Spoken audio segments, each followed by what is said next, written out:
Welcome back to another edition of the Prepper Recon Podcast.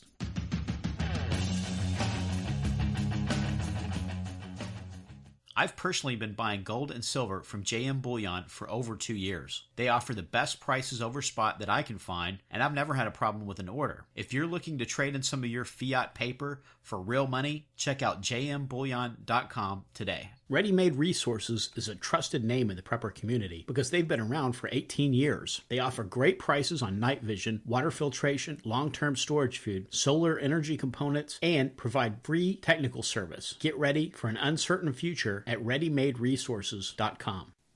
Hey Preppers and Patriots, today's show is a recording of my recent appearance on Radio Free Readout with John Jacob Schmidt. Enjoy the show. Someone who's so graciously been there to help Radio Free Readout, sponsoring Radio Free Readout. He's got a great podcast of his own, Prepper Recon, and he is now the author of, I lost track of how many books, Christian dystopian type of author, and I love his writing, I love his stories, and he just keeps cranking them out. And he's joining us today to talk about his latest release, 7 Cows, Ugly and Gaunt, and this is book 1. Mark, thank you for being with us. John Jacob, thanks for having me on. Always a pleasure.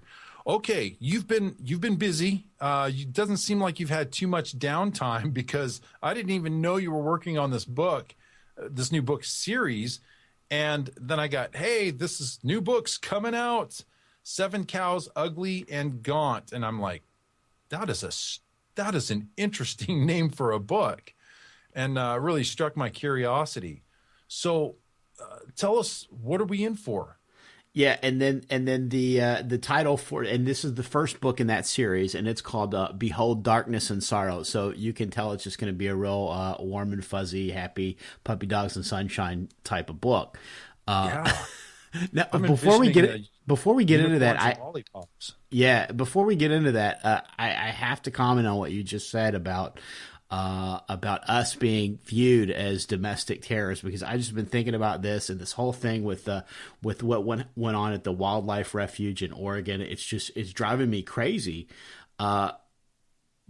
When folks burn down towns and torch police cars in Baltimore and Ferguson, they're, quote, given room to destroy, and I'm wondering, why aren't we given room to be peaceful, but I think that it's because we don't come together like other minority communities. And I think that's because of our failure to recognize our minority status, because just because we're not a protected class, regardless of the color of your skin, if you're a God-fearing conservative Christian who believes in the Constitution, you're a minority.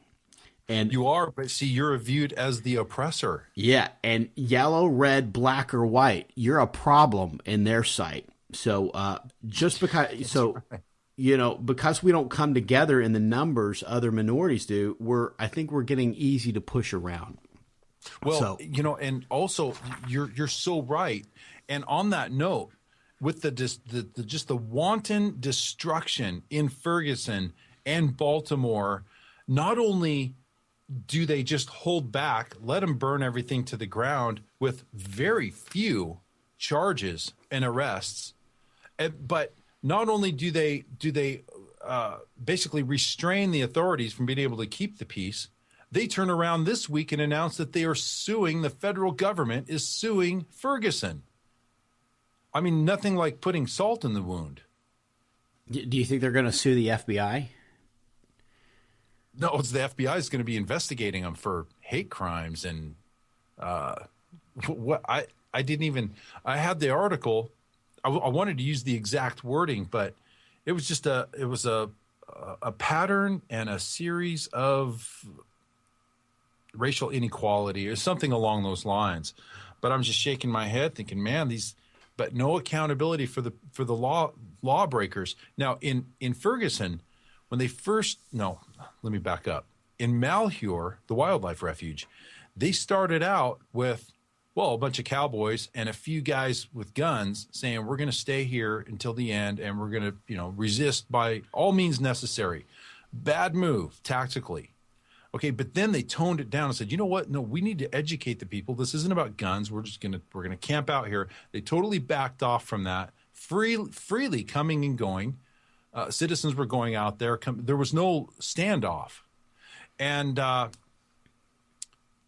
the only militia presence that I saw that could be termed threatening was when the 3% and Oath Keeper groups went out there. They set up a camp, and we said, we're just going to make sure that there's not a Waco type situation again. We want this peacefully resolved. We're not going to get in your grill. We're not going to interfere. We're not going to cause problems, but we are here, and we're here to ensure that there is not a repeat of Waco, where these people are just burned to the ground, without any attempt to peacefully resolve this. So, and of course, even then, that should have been in the background. I thought that well, I have all kinds of thoughts on that, but you get my point. Yeah. Back to the book. You mentioned yes. the title, Ugly and Gaunt, 7 Cows, Ugly and Gaunt. Of course, that harkens to the dream of Pharaoh that he has back in Genesis. And in his dream, you have the 7 skinny cows that come up out of the Nile River, and they eat the 7 fat cows, which is a symbol of a coming famine upon America. And so the protagonist in my book, Danny Walker, he's a young Christian, and he starts having prophetic dreams also about ugly and gaunt cows. Of course, his are like a little bit more spread out. They don't all come at once. So he's getting them sort of piecemeal and getting little revelations from each one. And he's a new Christian, so he doesn't really have a great understanding of the scriptures. So he has to go to an older, more seasoned pastor to help him sort of interpret these dreams. And through one of his dreams, he learns that there's an EMP coming upon the U.S., and it's a direct result of God's abandonment wrath. So after years of protecting a nation that uses his name as a curse word, murders the innocents, evicts the Bible from the classroom, sets up a legislator that defies God's definition of marriage, God just basically removes the hedge from around America, just as he did for ancient Israel. I know that you're a big student of the Bible, but in Isaiah 5:4-6, it says, "What could have been done more to my vineyard that I have not done in it? Wherefore, when I looked that it should bring forth grapes, but it brought forth wild grapes. And now go to. I will tell you what I will do to my vineyard. I will take away the hedge thereof, and it shall be eaten up, and break down the wall thereof, and it shall be trodden down. And I will lay waste. It shall not be pruned nor digged, but there shall come up briars and thorns. I will also command the clouds that they rain no rain upon it." And I think it's really curious that statement that says there shall come up briars and thorns, because if you think back to the very first an original sin in the garden, one of the curses for the disobedience there was the briars and thorns, and that's always been symbolic of God's curse for disobedience. And then in Deuteronomy 28, we've got the long list of God's promises for blessings for obedience and curses for disobedience. And, in that verse in Isaiah, it says, "I will command the clouds that they rain no rain upon it." And that's one of the curses in Deuteronomy 28 that you hear again. So this idea of blessings for obedience and curses for disobedience is all through the scripture. Yes, it is. Yeah. Yeah, I want to talk about some specific examples and draw that parallel between the United States and what Israel faced. Right after the break, we'll spend the remainder of the show talking about that, because this is so applicable to us today in America. And I think that your book is just so timely, because this really puts a personal touch on getting inside the head of an American citizen watching these things from the days of old come to fruition in our own country. And we do have those two options right before our eyes. We have blessings or we have curses. And it's really a choice for us as a nation, which we want. Both of them are laid out there for us. And we are not making good choices. Not at And all. there's consequences to that, no doubt. So, yeah, I'm looking forward to really getting into this, and especially some of the specific examples with what we're seeing in our country taking place compared to what Israel, look, God's people, he loved them. He wanted to redeem them. He wanted to bless them abundantly, and he did bless them abundantly. But he's a just God, so he can only take so much, right? Right. And out of all of that, God's his purpose in that for Israel wasn't to destroy them, but was to bring them to a place of repentance. So yes. A lot of times that shake up that God gives you, it's not to kill you. It's not because of his wrath. It's to get your attention and to bring you back to him. It's about redemption. Yeah. He wants to redeem us. Look, even afterward, he threw the Israelites into bondage, and he delivered them. So we'll talk about that. We are with Mark Goodwin, author of a new book just released at the beginning of a book series, 7 Cows, Ugly and Gaunt, Book 1. When we come back, right here at the Voice of the American Readout. We're going to take a quick break, and we'll be right back. Katie Armor offers affordable body armor, including Level 3 trauma plates made of AR-500 steel. These plates can endure multiple rounds from pistols and rifles up to 7.62 NATO. Use coupon code PrepperRecon to get 10% off your entire order at katiearmor.com. That's CATI armor.com. Get prepared before disaster strikes. PrepperRecon.com offers MOLLE-compatible individual first aid kits for your home, auto, or bug-out bag. These kits have everything you need to address a traumatic injury, including an Israeli battle dressing, quick clot, EMT shears, suture kit, steri-strips, tourniquet, tough strip bandages, and so much more. $99 includes shipping. Go to PrepperRecon.com and click the Store tab at the top of the home page. Order today before it's too late.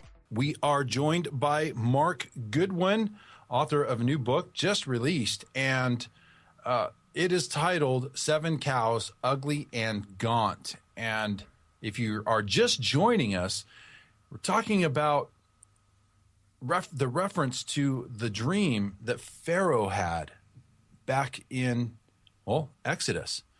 And so, Mark, thank you for joining us. Thank you for sticking around. And congratulations on your new book. So let's continue on where we left off from. This is a guy in the United States now, a new Christian, starting to have dreams that he doesn't understand. He goes to an elder, somebody, a mature, seasoned Christian, and says, "Man, I'm having these dreams. Can you explain these to me?" And then the story unfolds from there. So let's continue on. All right, so Danny and his friends, of course, they know that this is coming, so they have to do everything they can to try to get prepared before America's basically plunged into a technological dark age. So I try to weave a lot of prepper knowledge in there and some good tips for prepping. I try to do that with all my books. It's great to entertain, and that's something that I really feel like God's laid on my heart to try to do, is to try to provide some good, wholesome entertainment, because I don't have any swearing in my books. Obviously, certainly no use of God's name as a swear word, no F-bombs, no torrid sex scenes, because there's so much of that stuff out there already. So I want to try to provide something for folks to read that's it's not going to grieve the spirit inside them when they read it. So, but besides the entertainment, I want to try to take an opportunity to try to weave a little teaching in there as well. So I try to give some prepper facts and prepper tips in there as well. So in this one, you're really orienting it toward preparing for an EMP type of an event, correct? Right. Which, whether it's an economic collapse, an EMP, or a zombie apocalypse, all the basics are always going to be the same. You gotta have a source of water. You gotta have food. You gotta have food storage. You have to figure out how you're gonna take care of security. Comms, that sort of shifts when you start thinking about EMP, because you're going to have some stuff, especially if you know one's coming, you're going to have some stuff laid aside that's protected, that's not part of what you're using every day. So, there's little things like the Baofangs they're so cheap, you can actually get one and just leave it in the cardboard box that you get, that it comes from Amazon in. Wrap that thing up in aluminum foil, stick that in a Mylar bag, and then stick it in a 30 caliber ammo can, and put some of that metal duct tape around it, and that should protect it. And you can have a couple of those, 3 or 4 of them, that you'd be able to use after an EMP to at least secure your perimeter. So there's some easy stuff to do like that. And one of the easiest ways, because there's so many different, some people are always going to give you different ideas of how to build a Faraday cage and what's going to work best.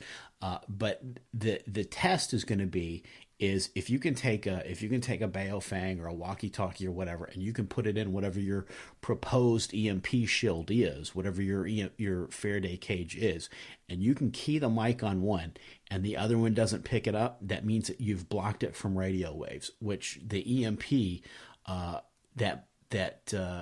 that's propagated very similar to the way a radio wave is. So if you've blocked it from a radio wave, chances are you've got a pretty decent shield against an EMP. Yeah. And of course now, just when you think you got it figured out and you're making headway toward protecting sensitive electronic equipment, then you start hearing about, they've just developed a super EMP and now it requires, this much protection, and you're just throwing your hands in the air, but we don't know. And, now with the high solar activity, we have the coronal mass ejection, the CME threat from solar flares, and then now we have North Korea conducting multiple nuclear warhead testing that just put a satellite into orbit that's making a lot of people very nervous. And so, we'll see. But really what this comes down to is, I believe, and I think you do too, that these are things that very well could be used to execute judgment against the nation that has been so abundantly blessed and rejected, turned its back on God and declared war on God in so many areas, that those things could very well be intended for this nation as judgment. And that's the second KMS satellite that North Korea just sent up. So there's actually now 2 that are revolving around and both circling right over the top of the U.S. as they move. And Dr. Peter Pry, who was on the Congressional EMP Task Force for Congress, and he served as a nuclear strategist for the CIA for several years.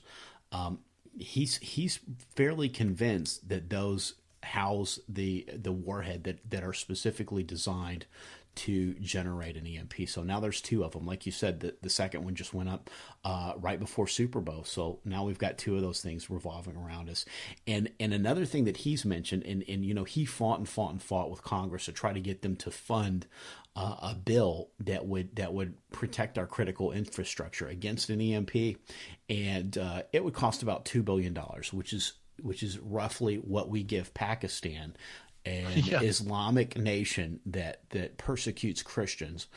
We give them about that much in foreign aid every year. So we could cut off their foreign aid for 1 year and completely fund this, and Congress won't pass that.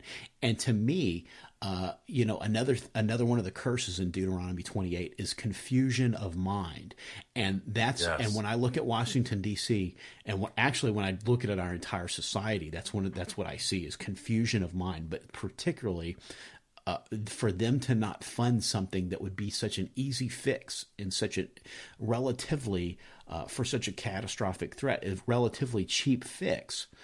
Yes. Represents that confusion of mind that God talks about in Deuteronomy 28. I'm so glad you brought that up, because I've actually mentioned that scripture many times. I've read through it. I've commented on different components of Deuteronomy 28. Now, yes, this was is God talking to the Israelites, but it's a model that we can see how God, his promises and his blessings and his judgment applies to his people.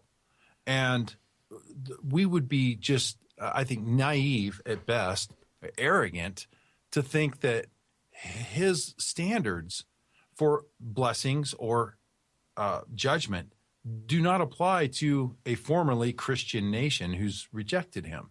And in 28, this is where in our nation we do the most asinine things that everybody's shaking their heads going, what are you thinking? Opening our borders wide open, bringing in Muslim refugees, knowing that ISIS is using that as a Trojan horse strategy to bring enemies in. With our finances, printing more money and making all the wrong moves. It just defies logic. And Deuteronomy 28, verse 28 says, "The Lord will afflict you with madness, blindness, and confusion of mind. At midday, you will grope about like a blind person in the dark. You will be unsuccessful in everything you do." So as long as we reject God, we try to fix all these problems. We try to fix violence, right? And so let's take all the guns off the streets. But they're so mad, they've lost their minds. They either reject or can't see the real solution is, the spiritual sickness. We have more people per capita armed 50 years ago, and we didn't have the type of violence that we see today. This is a spiritual issue, but they can't see it. They're blind. They're blinded. Absolutely. And looking at, and also in the book, I try to get into some of the things, some of the reasons that I think that God would probably want to hold this country to account. And obviously there's the abortion issue. 60 million children killed since Roe versus Wade. Something like 3,288 children daily are murdered in abortion mills. And there's very, very little outcry about it. And I've went through that in my Days of Noah series. I looked at those types of things, and I also looked at that in my Economic Collapse Chronicles series. In this book, one of the things I did a little differently is I did start to get on the case of the church at large, because there's so much apostasy in the people that would call themselves Christians.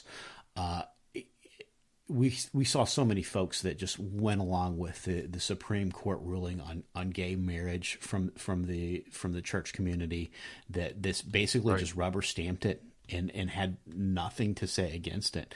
And there's so many of these itchy ear pastors out there, and they're a dime a dozen. But now we're starting to see folks that have typically been somewhat respectable pastors. I just saw a video 2 days ago on YouTube, and it's a couple of months old, but people can look it up on YouTube if they want. But it was David Jeremiah and Robert Jeffers, two very traditionally thought to be very respectable pastors, and they were praying over Donald Trump that God would bless him to win the nomination. And this is way back before Rand Paul or anybody else has dropped out of the race. And I'm thinking, this man is a whoremonger. He owns casinos, which rob weak-minded people. He owns bars, which the Bible talks a lot about, you being wicked things that cause people to sin, but woe to the man by whose hand they come.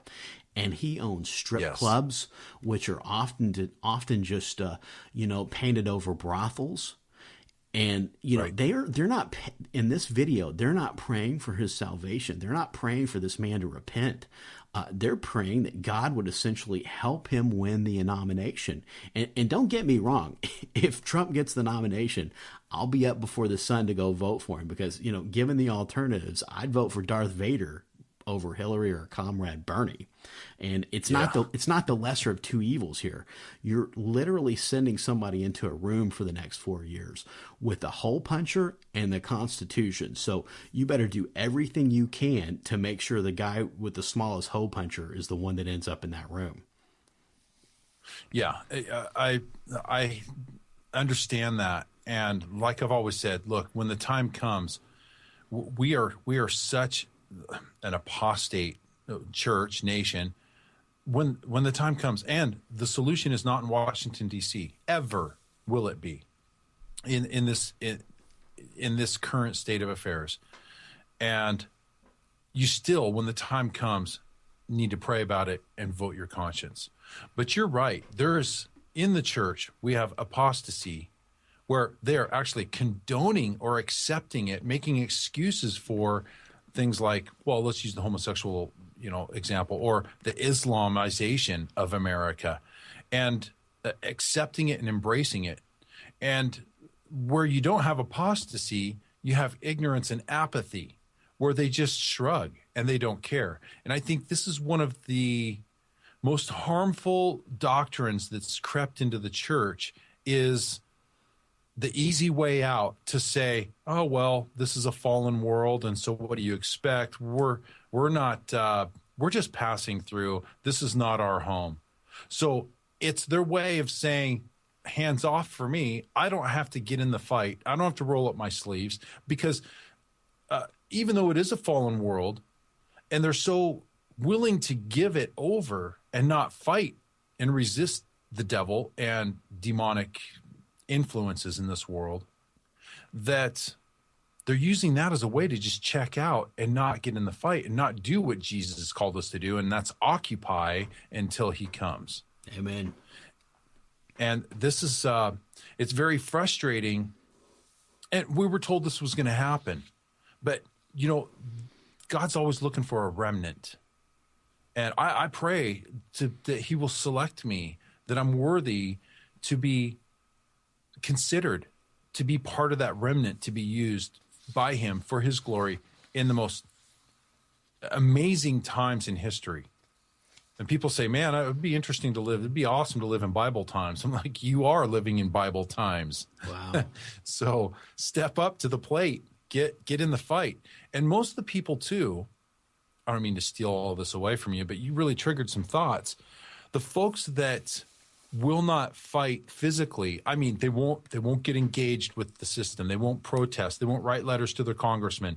They won't run for office and try to make changes because we're just passing through.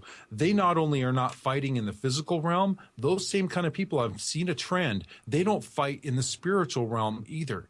They're not on their knees fighting these spiritual battles spiritually, because the ones that I see that are also engaged physically. In other words, they're engaged in their community. They're running for office. They're writing letters to their editors, to their elected officials. They're trying to get others engaged. And you're usually not one or the other. So when people aren't willing to get in the fight to fight for righteousness where you can see it, they're often not doing it where you can't see it on the spiritual side. Would you agree? Absolutely. They're just complacency is just. I think that's Laodicea, right? Complacency, because they're not really doing anything bad, but they're not doing anything good, and that's the thing that makes Jesus want to vomit that church out of his mouth. He just can't stand it because they're so apathetic, they're so complacent, and they're doing nothing. Now, I haven't received your book yet, and I'm looking very much forward to it. But you're talking about the judgment on America. And one of the things in Deuteronomy that struck out at me is in verse 18, the fruit of your womb will be cursed, and the crops of your land, and the calves of your herds, and the lambs of your flocks. But I thought that was interesting, especially in light of now we are seeing this new scare, this pandemic epidemic, whatever you want to call it, of this Zika virus. Have you been following that very closely? Yeah, I have, and you're right, and it's just it seems like it's one thing after another. Yeah, now we've got the Zika virus, and that's a new thing that we're having to worry about, and this is looking sort of global. Yes. And another thing that's global, and I know that Fox 519, I know that he does a really, really good job of covering this every week on Radio Free Readout, at least on the Sunday night show.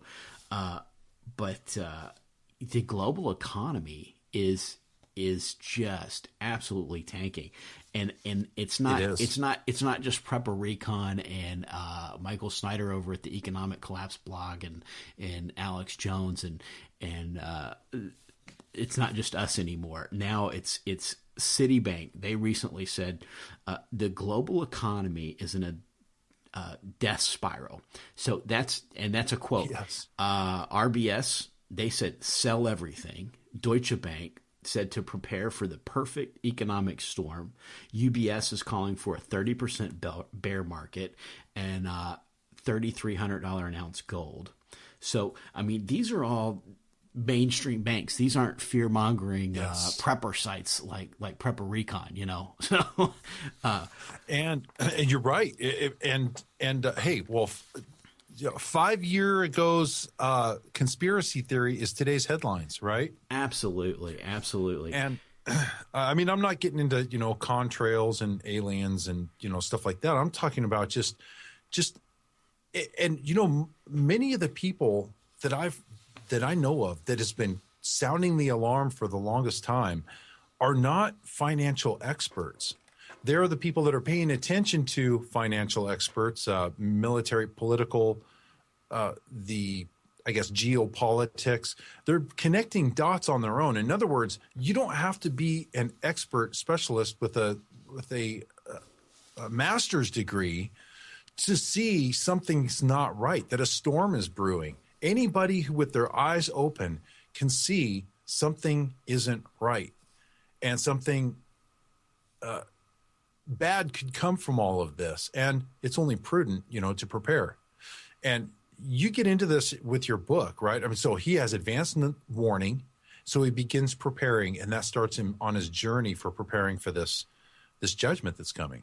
Right. Yeah. They're in Savannah. He's a young college student. His girlfriend's a art student, and his friend's also an art student. And through thinking through this all through, they say, you know what, we've got to find a place to go when this all happens.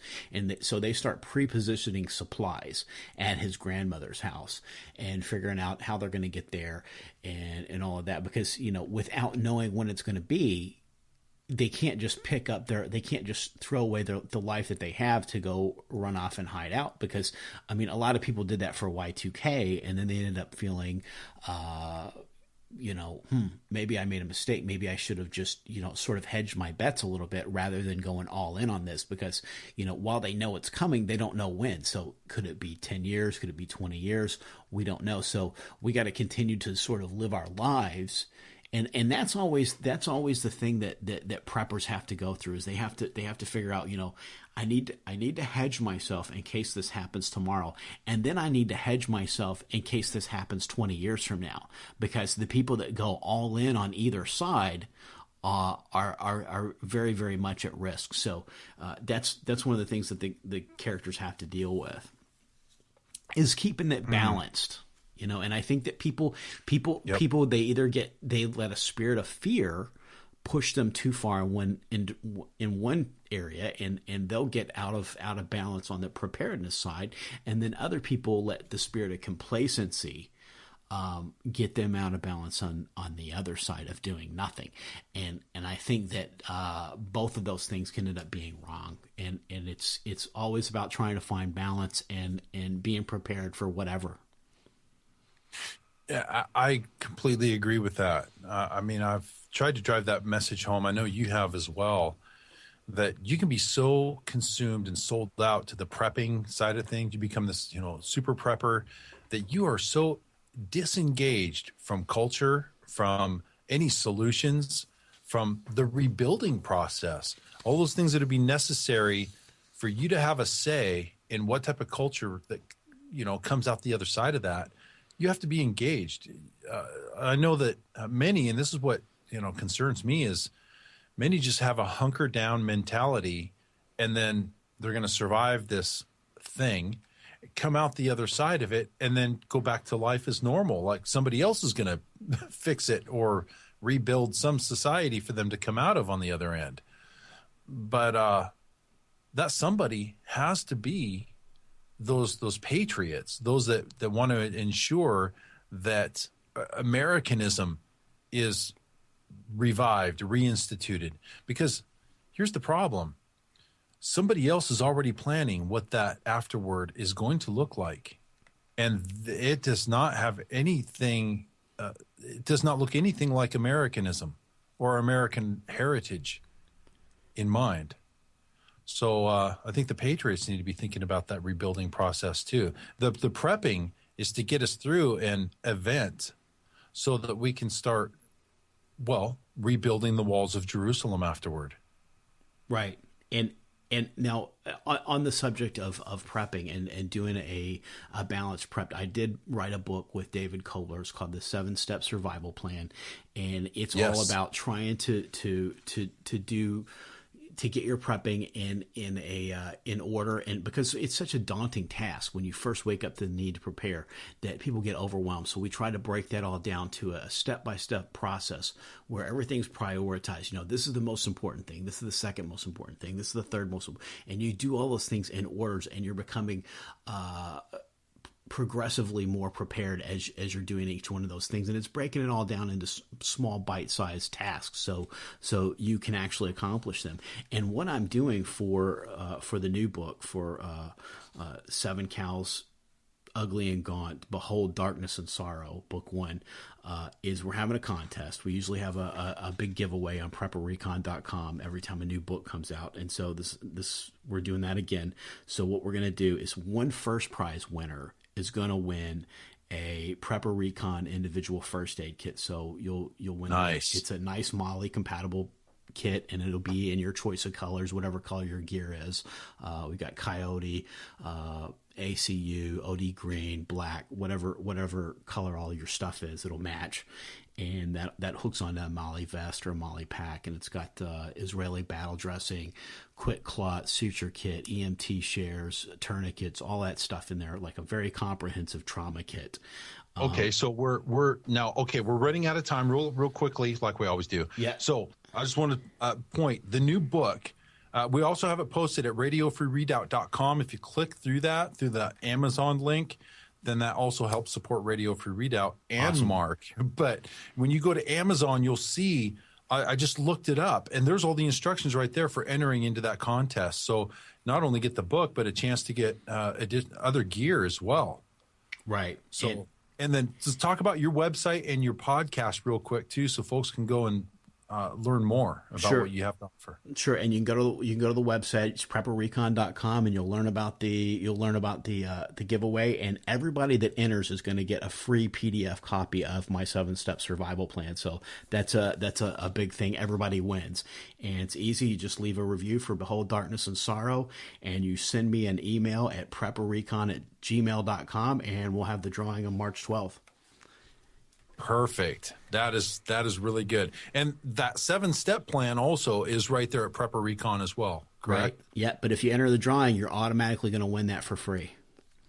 Good. And all it takes is just writing a review. A review. Easy enough. That is really great. Well, we are looking so forward to that. Mark, I want to thank you very much for joining us today. Thank you for your continued support, and just God bless you and your hand, all that you set your hand to with the work that you're doing. You're not only helping people prepare for troubling times ahead, you're also interweaving the gospel into all of that. And that is something that is so encouraging to see. I want to thank you for taking the time to do that in your work. Thank you. God bless you. John Jacob, thanks for all you do at Radio Free Readout. Thank you, sir. All right, Mark Goodwin, folks. This is Radio Free Readout. Join us tomorrow night for our weekly podcast, 8 p.m. at radiofreeredoubt.com. In 7 Cows, Ugly and Gaunt, Book 1, Behold Darkness and Sorrow, Daniel Walker begins having prophetic dreams. Through one of his dreams, Daniel learns of an imminent threat of an electromagnetic pulse attack which will wipe out America's electric grid, sending the country into a technological dark age. If they want to live, Daniel and his friends must focus on faith, wits, and preparation to be ready before the lights go out. Buy your copy of 7 Cows, Ugly and Gaunt, Book 1, Behold Darkness and Sorrow, by best-selling author Mark Goodwin, in paperback, Kindle, or audio edition from Amazon.com today.